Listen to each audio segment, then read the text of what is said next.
Have you ever felt intimidated at just the thought of using Photoshop? Well, fear no more, because today we are going to take the first step in overcoming that fear. I'm really excited to start this new series because Photoshop is something that I'm really passionate about, and I'm really more excited about the fact that I get to help you with getting started in Photoshop. And don't think of it as Photoshop is too much for me to learn or Photoshop is too complicated, but think of it in the sense that Photoshop is all the tools that you need. You have them right at your fingertips. Graphic designing doesn't have to be done in Photoshop, but I really believe that based on my experience, being able to say that, hey, I did it in Photoshop, or hey, I can do it in Photoshop, will really give you an edge or an advantage over your potential competition. Because let's say you were to hire a graphic designer, right? And you have a list of candidates to choose from, and you're reviewing their resumes and you're seeing where some have experience in Microsoft Word, Microsoft Publisher, Microsoft Paint, Canva, or some other kind of online platform, and you finally see that someone has skills in Photoshop. Who would you hire? I know I'd give the job to that person with Photoshop skills, no question. I don't want you to mistake what I'm saying. I'm not saying those other tools can't get the job done, but I'm just saying that Photoshop is the industry standard in graphic design. So before we get started, we are going to need a copy of Photoshop. I already have mine. I'll put a link in the description as to where you can get yours if you don't already have it. And it doesn't matter which version of Photoshop you're using. Everything that we're going to go through is pretty much general across the board. So now we're going to open Photoshop and get started. So this is our Photoshop interface.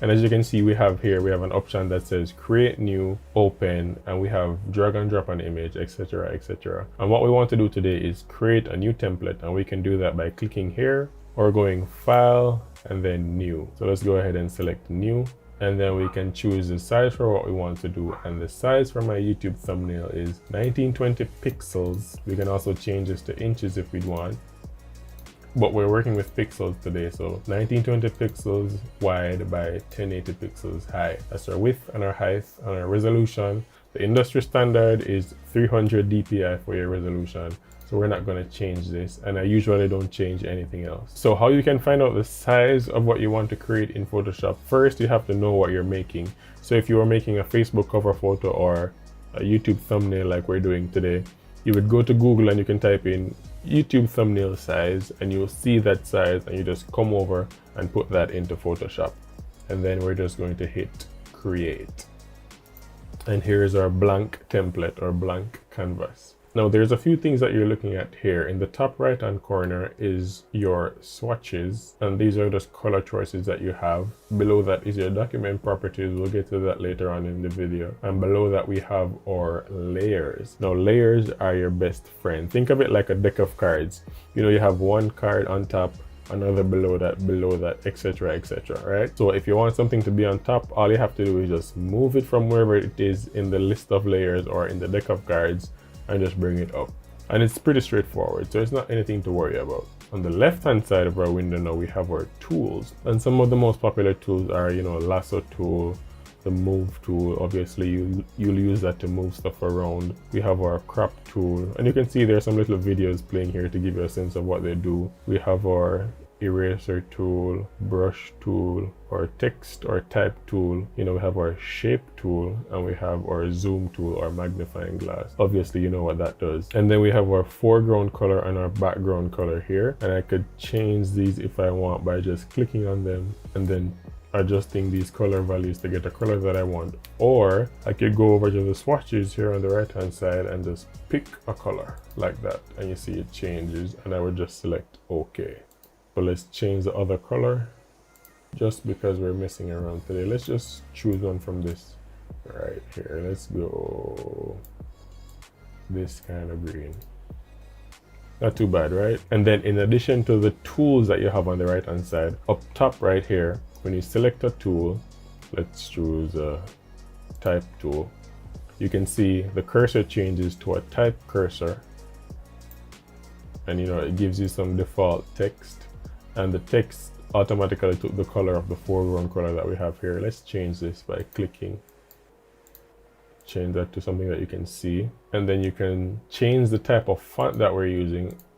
This is the one that I'm going to be using today, but then you have some general fonts that comes with every computer, and you can select the weight of the font You know, you can change it to italics, you know, narrow, black, which is really thick.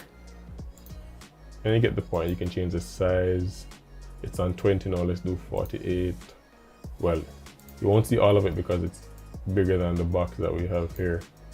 But you don't even have to create a box. Let's go ahead and delete this. If I were to just click in the window, you can see that it would have just brought up the text. So let's go ahead and change the size of this. And you see it's just getting bigger and bigger. If I were to enter something like 100, it's just getting bigger and bigger. Now let's undo that. And I undo that by going edit, undo, and you can see the shortcut here, Control and Z. Let's go ahead and click that, Control and Z, until I get it back to where I want it. There we go. So we have our tools on the left hand side and we have our tool options here that we just went over. Each tool on this side has options up here on top, right? Now let's delete this and let's get started in making our YouTube thumbnail for this video that we're doing today. So for this design, I have an image that I already took before I started to record this video that I'm just going to bring in. So I'm just going to go to where that image is, desktop, LSPV, and I'm going to drag the image onto my template. And you can see that once I brought the image in, it has a bounding box around it. And when I pull on the edges of this box, it makes my image larger or smaller. Now in some Photoshop versions, you have to hold the Shift key to maintain the aspect ratio of your image, meaning that when you stretch the image, it doesn't look weird. But on this version of Photoshop, I don't have to do that. But let me show you what I mean. On some older versions, if I'm not holding the Shift key, this is what will happen. You can see it will just crush my image unnaturally. And that's not what I want. So let's undo that, Control Z, and then let's stretch it to about 35%. I could also just come up here in my tool options and just enter 35, because you see it says width W and H, right? And because this is clicked right here, the aspect ratio, whatever I enter in width will automatically go over here in height. So let's press enter. And we've successfully placed our first image, or brought our first image into Photoshop. And I think I want to place it here because I already have an idea of what this thumbnail should look like. Okay, so now let's bring in, well, before I bring in anything else, the vision I had for this logo is when I was pointing, where I'm pointing, I want to put the Photoshop logo right here. And above that, I want to write something right here that says like learn Photoshop or something like that. So let's go ahead and bring in the Photoshop logo. We're gonna do the same thing. I know where I have it, same place where I have this image. I'm just going to bring that in, drag and drop. There it is, and I size it to how I want it. This should be fine. I'm gonna put it right here by my finger, maybe a little bit smaller. That should be good. And then I'm going to press enter, and we've placed that image. And then I'm going to type the words, learn Photoshop. Learn Photoshop. Oh, missed an O. Okay. And I'm going to change the text to white. Remember, tool options up top. Click the blue, and I'm changing the color of the text. I'm changing it to white. I'm also going to change the font style. The one that I want to use today is, before I start typing anything, you can just click this arrow, and then you have a host of font options to choose from. And the one I want to use today is League Spartan. I'm just going to just select that. And you can download fonts online. Some fonts are free online. And this I'm going to make a little bit bigger because, you know, thumbnails are really small on YouTube, and no matter how small it is, I want to ensure that it's readable. Maybe not that big. Let's drop the size down some more.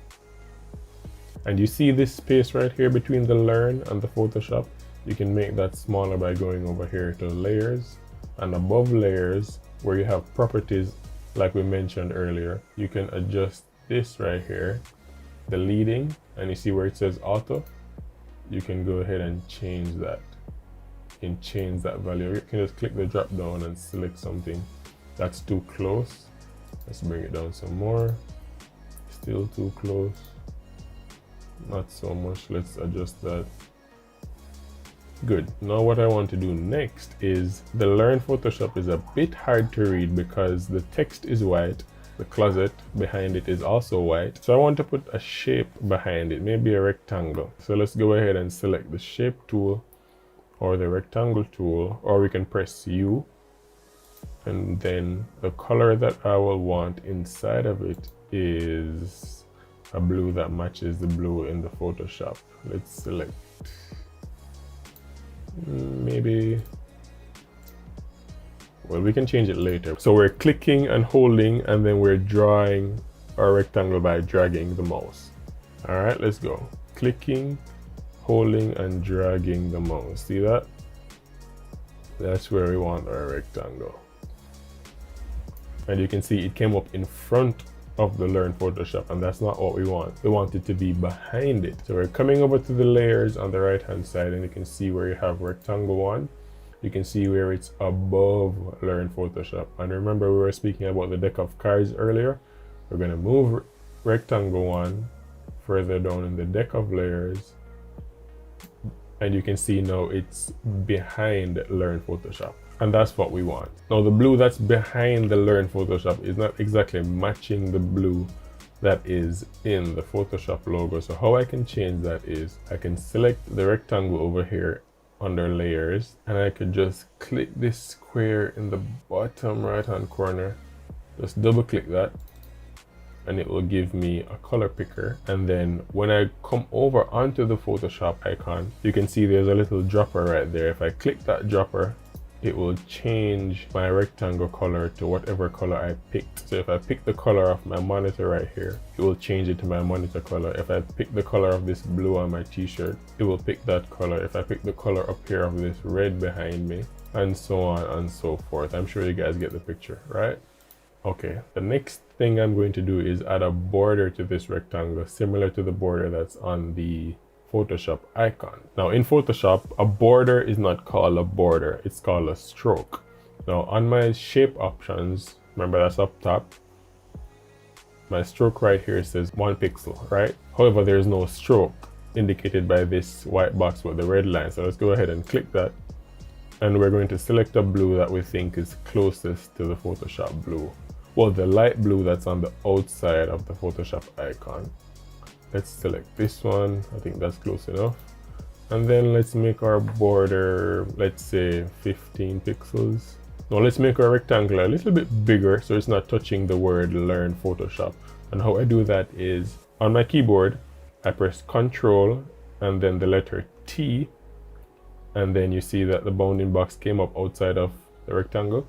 And I'm just going to drag this to wherever I want it. I want it maybe a little bit higher and wider. That should be good. And then I'm going to press enter because I'm finished. Well, the next thing I want to do is I want to align the Learn Photoshop and the rectangle so that they're aligned by their centers, the vertical and horizontal centers. So I'm going to select both of those layers. Remember, layers is over the right hand side. To select the Learn Photoshop and then hold the Control key on my keyboard and select the rectangle. And then with those both selected, you can see that my tool options up top changed. And now I have align horizontal centers and some other options here and align vertical centers, and that's what I want. Let's go ahead and hit both of them, vertical and horizontal, and there. Now you can see that they're perfectly aligned. Now the next thing I want to do is I want to group these so that wherever I move it, both the rectangle and the words Learn Photoshop move together. So what I can do now that I already have them selected, I can right click and click Group from Layers, or I can press Control on my keyboard and the letter G, that's a shortcut. And I could just name this group Learn Photoshop plus Rectangle. That way I know what's in the group. And then when I select that group, you can see what's inside of it by the drop down arrow. You close it there.